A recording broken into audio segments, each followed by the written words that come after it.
Most of Muhammad's followers are not learned in the Quran and Hadiths to know that Allah, the pagan Arabian supreme rock god of the Kaaba, had in their traditions 3 daughters. Will you please explain to our listeners the facts? Most of the so-called believers are rarely, if ever, taught about the origins of the cult of Muhammad, for the obvious reasons that these revelations would reflect very badly upon their beliefs.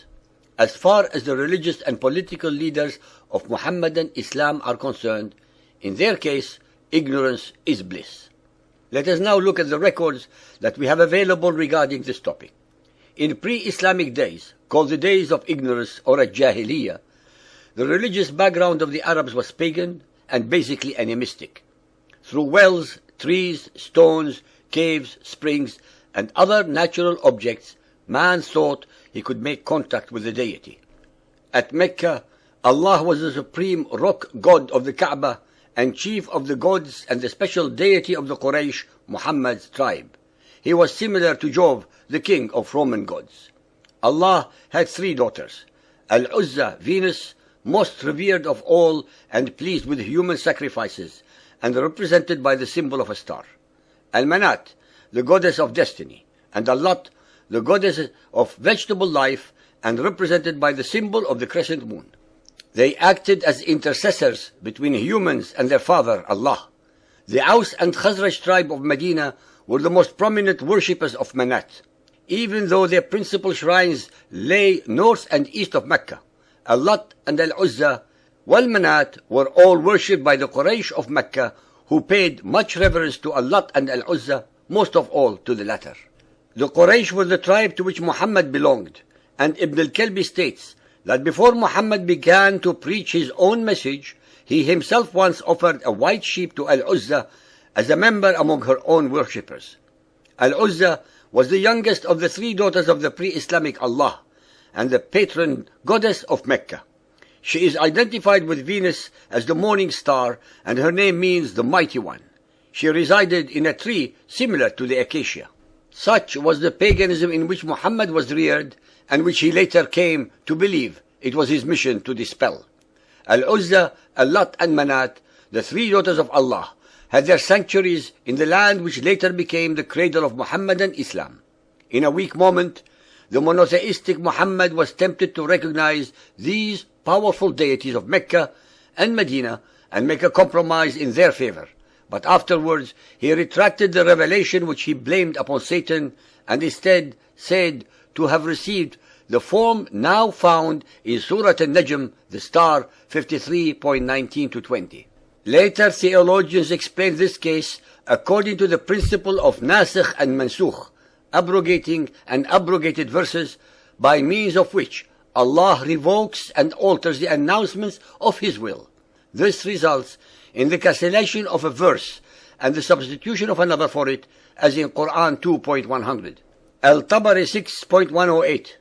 When the Messenger of Allah saw how his tribe turned their backs on him, and was grieved to see them shunning the message he had brought to them from Allah, he longed in his soul that something would come to him from Allah that would reconcile him with his tribe. With his love for his tribe and his eagerness for their welfare, it would have delighted him if some of the difficulties which they made for him could have been smoothed, and he debated with himself and fervently desired such an outcome. Then Allah revealed Surah 53, and when he came to the words, "Have you thought Al-Lat and Al-Uzza and Manat, the third, the other?" Satan cast on his tongue, because of his inner debates and what he desired to bring to his people, the words, "These are the high-flying cranes, verily their intercession is to be hoped for." When the pagan Quraysh heard this, they rejoiced and were happy and delighted at the way in which he had spoken of their gods, and they listened to him, while the Muslims, having complete trust in their Prophet, with respect of the message which he brought to them from Allah, did not suspect him of error, illusion, or mistake. When he came to the prostration, having completed the surah, he prostrated himself, and the Muslims did likewise. The polytheists of the Quraysh and others who were in the Kaaba likewise prostrated themselves because of the reference to their gods which they heard, so that there was no one in the mosque, believer or unbeliever, who did not prostrate himself. Then they all dispersed from the mosque. The Quraysh left delighted at the mention of their gods. This is indubitably an authentic story, says it is impossible to imagine any Muhammadan Muslim inventing such a tale of the notorious satanic verses. What precisely are we to understand by exalted cranes? The Muhammadan authorities were as uncertain about the meaning of gharaniq as we are. But what they did know was that this was the refrain that the pagan Quraysh used to chant as they circumambulated the Kaaba. Al-Lat, Al-Uzza and Manat, the third, the other. Indeed, these are the exalted gharaniq. Let us hope for their intercession. It is unthinkable that the men of the later tradition, who regarded Muhammad in every respect as a perfect example for the faithful, would have deliberately invented a story so seriously compromising their prophet.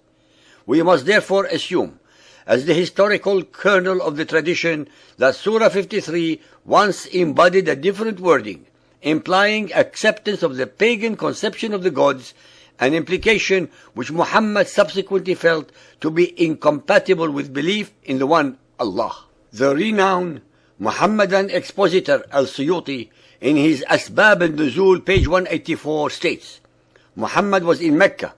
He read the chapter of the star. When he uttered, "Have you seen Al-Lat, Al-Uzza and the other third, Manat?" Satan instilled in his tongue, "These are the exalted idols, daughters of Allah, whose intercession is hoped." The infidel said that Muhammad had mentioned their gods with good words. Then, when he prostrated, they prostrated too. The great Sunni exegete Ibn Kathir, even though he doubted the veracity of this report, nonetheless had to admit that how the shaitan threw some falsehood into the words of the messenger and how Allah abolished that. وَمَنَات الثَّالِثَةَ الْأُخْرَى, and Manat, the third, the last. And Satan made him utter the words, تِلْكَ الْغَرَانِقَ الْعُلَاء وَإِنَّ شِفْعَتَهُنَّ لَا تُرْتَجَى. These are the exalted idols whose intercession is acceptable to Allah. Bukhari 2.177, narrated by Ibn Abbas. The Prophet prostrated while reciting a Najm, and with him prostrated the Muslims, the pagans, the jinns, and all human beings. Dear listeners, the hadith asserts that all of humanity, as well as all demons, were witnesses to this event. Many traditionists have recorded it with reference to the chains of narrators. Among them more commonly known are Al-Tabari, Ibn Abi Hatim, Ibn al-Munzir, Ibn Mardoya, Ibn Ishaq, Musa ibn Uqba, and Abu Ma'shar. It is all the more strange that Ibn Hajar, a recognized authority on traditions, insists on the truth of this report and says, as we have mentioned above, 3 of his chains of narrators satisfy the conditions requisite for an authentic report.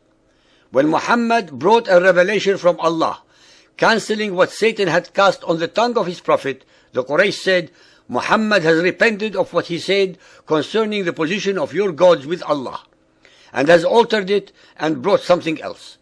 Those 2 phrases which Satan had cast on the tongue of the Messenger of Allah were in the mouth of every polytheist, and they became even more ill-disposed and more violent in their persecution of those of them who had accepted Islam and followed the Messenger of Allah. Ladies and gentlemen, the satanic verses controversy have taxed the minds of the most learned scholars of Muhammadan Islam over 1400 years. The Arabic records can never be ignored or denied, no matter how much contorted logic and explanations are made by the Muhammadan exegetes in their attempts to exonerate Muhammad's kufr, that is his blasphemy, by associating the daughters of Allah with Allah.